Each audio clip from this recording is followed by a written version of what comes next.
Ladies and gentlemen, it is Monday afternoon on a what is going to be a snowy day.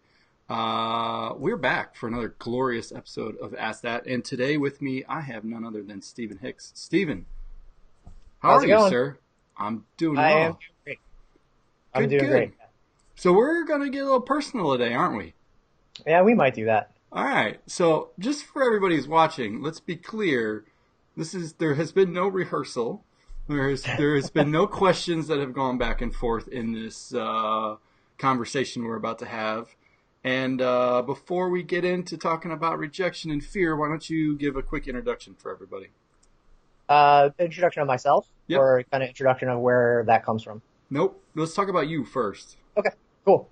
Yeah, I guess I'm a full stack developer, web generalist. I've been doing it for a while, probably close to 20 years at this point. For most of my career was just kind of rolling with it, and then in the last maybe 2 or 3 years, I actually was at that conference a few years ago and saw a couple of sessions where I was like, I want to be up there and I want to be speaking. So that's kind of been my big thing over the last couple of years is trying to get into that. What? Why? Like, what was it about? I I want to be a speaker. Yeah. Um, so I was watching Corey House speak, and if you've seen Corey, he's just amazing. He is. Um, like he just completely controlled the room and had everyone just captivated and listening, and it was really informative, but it was funny and it was fun, and I learned a ton of stuff. And just watching him up there, I was kind of like, that is something I've always kind of had it in the back of my head that I could do that if I wanted to. But seeing him really change it for me, where it was like, that's what I want to do, and I wanna be up there, and I wanna see people's heads nod, and I want to see them learn stuff, and I want to help them and do all those things. And this just felt like the way where I felt like I could kind of give back a little bit, because, like I said, for most of my career, I've just kind of been rolling along with being a developer, consuming a lot of information, but never really like giving back a whole Sure. lot. Sure. And this seemed like a good opportunity for me to do that. That is a very noble cause, and I think one of which drives a lot of us to do the things we do, myself included. Having started that conference to build a network of nerds around the area to help one another. Um, Yeah. so we were flinging around on Skype earlier today, and I said, "What do we want to talk about?" And we got on the topic of rejection and fear. And so to tee that up, like, why is that a hot topic for you right now? Yeah. With trying to speak at conferences, I've been just submitting things left and right to try to get into them, ideas. And I had a really good year last year.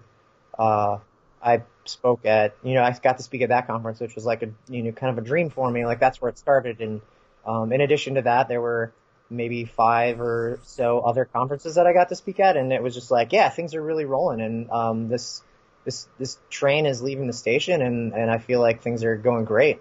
And then, kind of at the end of the year, um, I just kept submitting, and a series of not getting into conferences happened where it just kind of built up in me where it was frustrating because it had been probably, I think the last time I had gotten accepted to one was maybe October. I got the email, and so it was just not accepted, not accepted, not accepted, not accepted. And it just kind of built up in me where it was like, this is ridiculous. Like, I know I'm doing the right things and I'm working super hard to do this stuff, but I just keep getting rejected and not getting in. And it all just kind of came to a head where I realized that talking to some friends, what I was doing was just building up this story in my head about how this was this thing that had life. Like, I did a thing in the fall where I got into a conference and I had to decline it because I did a bad job of looking at my calendar. And it turned out that we were doing something the week that I would have been at that conference. And from that moment on, I just was like keeping track in my head. That's 1, 2, 3, 4, 5, up to Sure. 11 straight things that I didn't get into. And I built it up to be this thing. And with some help from some friends, just realized that I was misusing my energy. So So I realized that I needed to take all of that rejection that I was feeling and remember how to deal with rejection because I think everybody has had to deal with it. And sometimes I just forget how to deal with it. Yeah. So, uh, why? I mean, like, why did you care? Why do you care? So somebody said no. So what? Sure. Yeah, I think what's frustrating about it for me, the reason that I care so much is because it's what I want to be doing. I know that I want to be there at conferences speaking, um, and so it, on the one hand, I know that I'm also submitting to conferences that are bigger, more international than the ones that I've spoken at. So realistically, I should expect that I should get more rejection from it because well, there's a ton of people submitting and they can't pick everybody. Um, but I really, when it's lined up like that, like just rejection after rejection after rejection, that's a little bit of questioning. Am I doing the right thing? Um, and uh, and I guess I still feel strongly that I am, and that's kind of what my friends helped me realize is if you know that you're doing the right thing, just keep doing it. Yeah. I mean, did you expect that you wouldn't get rejected? I don't think that. Yeah, I mean, a lot of times, you submit to those things, and you're like, I'm probably not gonna get picked. But it's kind of like the gambler's fallacy, like where you get tails 11 flips in a row, it can't possibly come on the 12th, like you're due for one, right? Um, but it builds up as it just the all of them together make it more frustrating than one individually, if Sure. that. Sure. Do you handle rejection well in life, or is this just a kind of persona that you've built up around speaking? I would say that I probably don't handle rejection very well in life. Okay. I think that I honestly think that like speaking has got helped me get way better at it, Okay. at accepting rejection because I know that I'm submitting these things with a good chance that they're not going to get in. But I also know that it's what I want to do, so I keep powering through it and just, basically, just fire them out there, Sure. uh, and figure that one of them eventually will stick. Sure. So yeah, I think that's one thing that I think this moment last week just helped me realize is that I do have strategies for helping myself deal with rejection. I just had completely forgotten about them. Because this story was just taking over my mind. Do where does fear kind of fall into that then? Sure. So I think fear comes into it because that's the rejection is one of the reasons that we don't do these kinds of things. That we basically sit in our comfort zone because we're afraid that we are going to get rejected. And the fear aspect of it's something that kept me back from getting into speaking initially. Getting over that fear was huge, and now I have like a world of opportunities that I wouldn't have had if I hadn't done it. Uh, so they're like two different things that are kind of happening at the same time. Yeah, I was going to say, like, what are you afraid of? Because I'd almost put the two things as completely different. Really? Sure. I mean, Yeah. you're afraid of something. I mean, rejection is kind of tertiary to you being afraid to do something. I think the rejection is a big part of what I'm afraid of, though. Um, Okay. I'm sure there's other things, but for me, a lot of it does come down to the rejection. So like getting up in front of a crowd, initially was really of it because I was afraid that people wouldn't like me, that Okay. they would reject me in that sense. Um, Sure, you're not afraid of the fact that this is something you want to do and it really has nothing to do with the conference, but the bigger picture. I don't think I understand that question. So if this is something that you really, really want to do, speaking in general, and Yeah, so the mission and the goal, I would have to assume, is changing the hearts and minds of many, many more people. yeah. The conference itself is just a very small step into a much bigger thing. So are you sure that your fear is not related or somehow rooted in the fact that you're not achieving that goal? That is an interesting way to look at it. I can't say that I am sure that I'm not. I honestly haven't thought about that a whole lot. Yeah, I think part of it is frustration that not getting there as fast as I want to get there. I was going to Uh, be my next question. What's but your time right. frame of when you think that you could do that? Yeah, and that's a hard thing to say. Like, I don't know that I have a specific end goal in mind. Like, I don't, there's not something that I'm going to look at and say, like, I did it. I did what I wanted to do. It's going to be constantly growing and growing and growing. And basically, I look at it as every time I'm doing something, if I'm speaking at a conference or, um, every time I do one of those things, that's just it's like another, thing that I did. And I just want to keep going with it and getting bigger with it. So why don't you have a measured goal then? And is that adding to your fear? Uh, I don't have a measured goal because I don't know. To be honest, I don't know that I know what that measured goal would be. So I guess I'll take that back. I do have a measured goal. My measured goal is that I want to be a keynote speaker at a conference. Okay, Like that's something that I want to attain at some point. sure. Uh, Beyond that, I have no idea. But that specific thing, all I can do to work towards that, I can't just say, "Hey, that thing's going to happen." I have to choose the things along the way. I have to basically Sure. attack the little miniature tasks along the way. And that's where, for me, a lot of that is speaking at a code camp or a meetup Yep. uh, or getting into a conference and speaking there. And I see that all as just kind of gaining experience towards that goal. Yep. Does that make sense? Yeah, totally. I could play this game all day long. I know. I enjoy it also. How many sessions or topics, whatever you want to kind of talks, do Sure. you submit a month? Um, a month. So that's a difficult thing to say because there's like a season for it, Sure. which is On messed average. up. There's a Yeah. season. There's a season for it, but there's always a user group somewhere. There's always something Oh, definitely. happening Yep. somewhere. So, what's your cadence on Sure. putting your name in the pipeline? My cadence is probably, I would say, 4 a month is Okay. about what I think it works out to. Okay.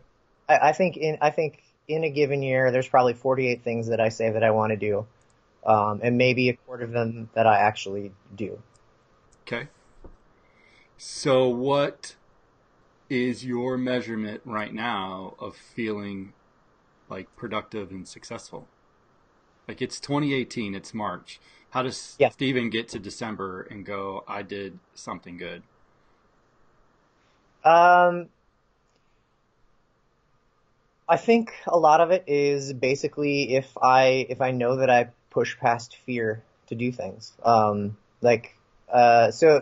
I'd feel great if I was speaking at 5 6 conferences this year. That'd be awesome. It's not going to happen because I don't have the time to do it that much this year. I'm looking at maybe if I get to speak at 3 or 4, I'm really really happy with that. Just based on the amount of time that I have, it feels like there's a lot of I have a lot of scheduling conflicts with stuff that Sure. I would normally have submitted to otherwise. Um, but I think at the end of this year, what's going to make me feel good is if I find some other way, because I know that I can't be out there speaking as much, find another way to be contributing. Yep. So that's where like you and I have talked about this. I want to get better at writing this year. It's Yep. something that I've not done very consistently in the past. I think it's something that I can do. It's just something that I haven't put those efforts into. Most of my efforts in the last year and a half have been all like writing talks and like trying to figure out how to get into conferences and all that stuff. So there's that, and there's other things too that I really want to either start recording videos or doing a podcast. Those are two things that I've put a lot of thought into, and if by I would say if by I don't know, end of April, I haven't decided which of those two things I'm going to pursue. I'm going to be disappointed in myself that I haven't started moving towards that. Because if I'm not moving towards something, it's not going to happen. What's stopping you? Like, why have you not done this already? A lot of it has been time. That's an With excuse. it's a total excuse. But I mean, like I have a family. I like to spend time with my family. Yep. I have commitments that we can meet up. I've been kind of putting off getting that talk kind of finalized. I've still got to wrap that up. Got to help my wife put her website together because she just started a business as a yoga teacher. I've got something that I need to do there's stuff to do. There's all that thing. And maybe it's a matter of trying to balance my commitments a little bit better, and figuring out, you know, the time that I'm putting into this stuff for other people. Maybe I need to put more time to myself. I don't know. Um, I love the smile on your face right now, Clark. It's well, like no, you're just I, pulling me up for something here. I, I understand. I understand. I understand. I talk with a lot of people who I've personally had to reject, and they get very, you know, even down to like I've been helping people with their abstracts like daily, and I don't even know if they're submitting to that conference. I don't. It doesn't really matter. And I Yep. usually just rip them apart, like unapologetically, unemotionally, line by line in an abstract, like rip it apart. And I'll get people who will justify the sentence like in the abstract, and it's like you're not looking at it from the right lens. You're looking at it from you. You're not looking at it from the person who's reading the thing and spending all of 60 seconds to read your thing. And what I read out of this was this. And if I'm, you know, a step above of somebody who's going and looking at it, imagine the person who's just kind of flinging through them, and has got, limited time versus, what I've got, right? And people do get very emotional in it. And I think what's interesting about what you've said with rejection and fear and kind of all of this is your primary goal is to help people. And yet you're bent on the axle of whether or not you're speaking at a conference as the only mechanism of which to do that. And Sure. I'd argue that that is one delivery mechanism of the entire pie, and that the things that you need to do to effectively help people, you may not be investing in at all. So while you go and you talk and you get somebody there, you still got to point them back to something, right? You want them to come back to you. You want the kind of the conversation to continue after the fact. And so writing and video, and I mean you can go on GitHub repos and all that kind of stuff. They're equally important to the audio of which you would deliver in a face to face, right? The face to face is the high velocity conversation that touches the hearts and minds, whereas the other stuff is the tangible things that people can walk away with and then go do. And obviously, those scale at a much different rate than you going to a thing. And so Hmm. you seem a bit conflicted in like, I really want to help people and give back, but then the mechanism is only speaking, and I don't necessarily have time for some of the other stuff.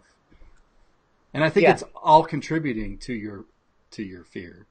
And I'm not a Sure. psychologist, but I would just say go do. Like there's nothing Yeah. stopping you other than you making a commitment to say I'm going to spend 30 minutes today and go do this. I completely agree with that. Because we certainly piss away minutes all day long. I mean, it's just the Oh God, yeah, reality. definitely.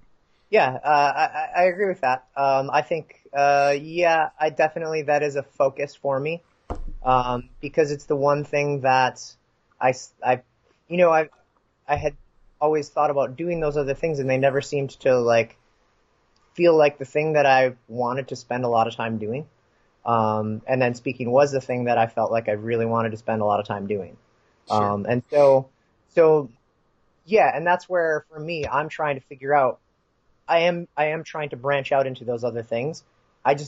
For me, I don't feel like I'm going to branch out into all of those other things at once.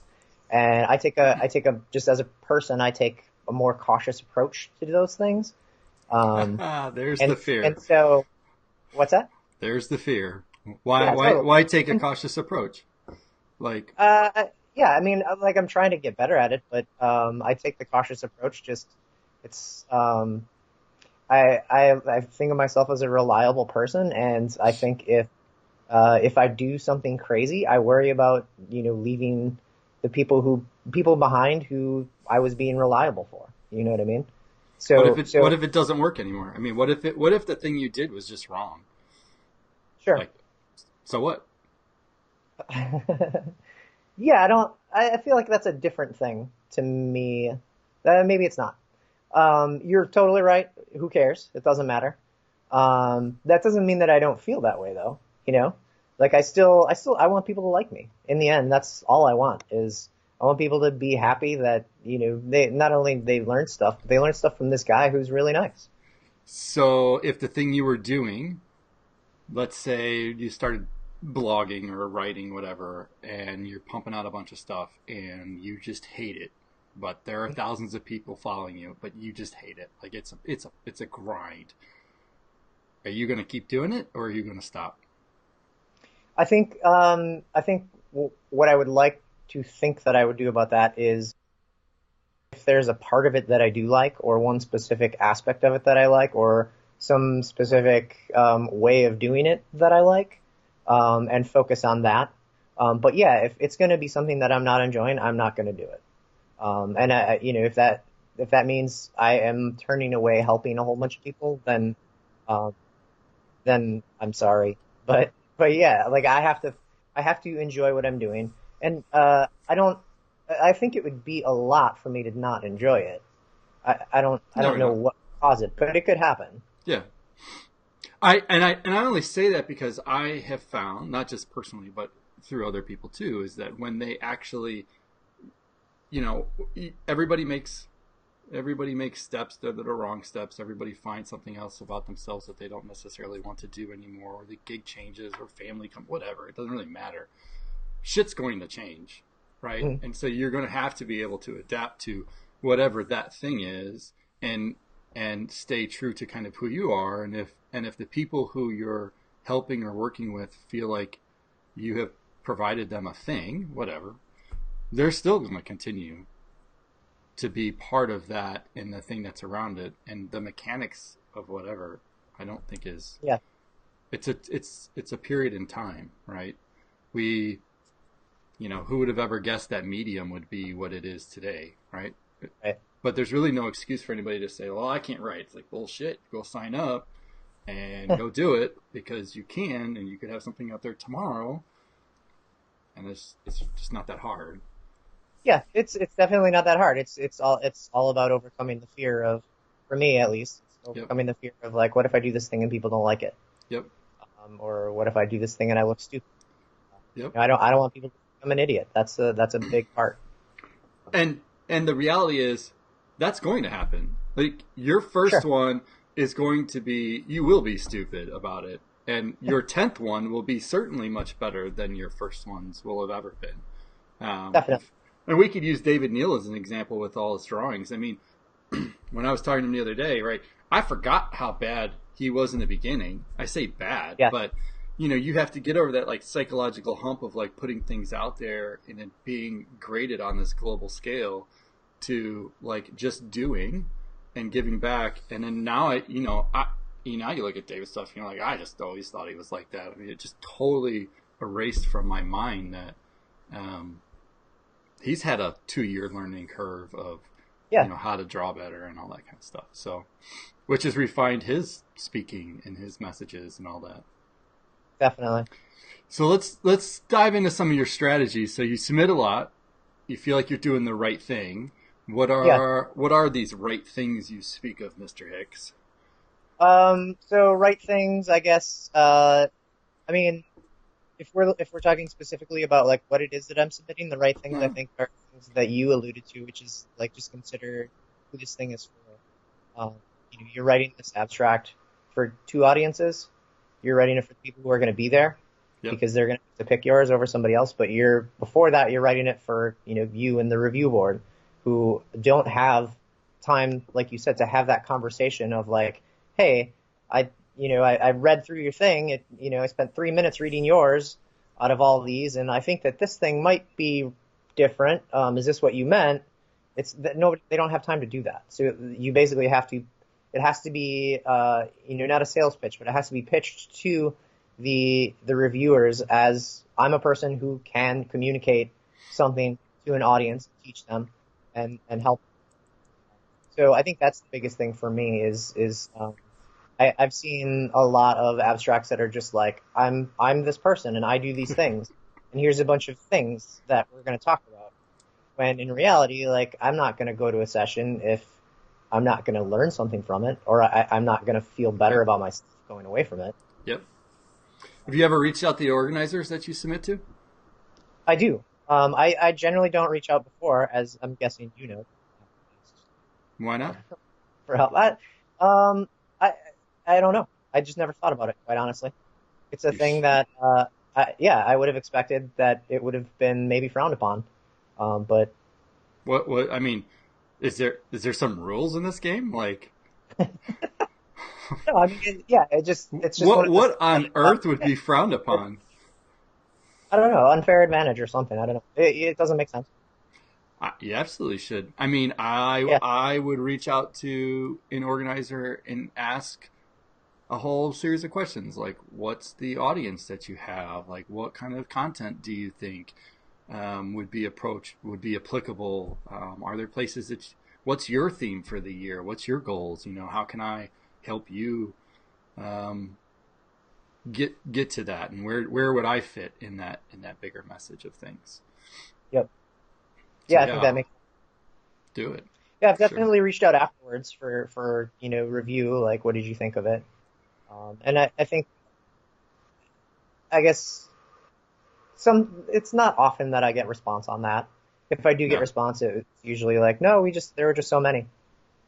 if you think of the cycle of at least for me, the cycle of things, like after things have been picked and selected and said, like people asking for feedback drops way lower on their priority list because Oh, everything totally. else has just skyrocketed way above of trying to get people in, and tickets and whatever else is kind of at that positional time of planning.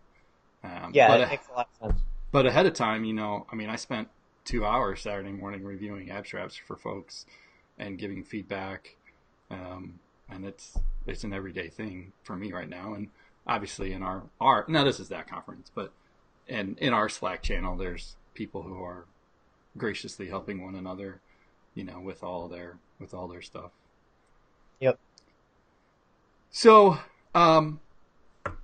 with that, I do want to, before I ask my last question, I do want to extend some gratitude towards you, and thank you for sharing. I Yeah. think when these are personal things, this is a conversation I love to have. All too often, it's kind of had on a phone call rather than recorded, and I wish they were recorded more.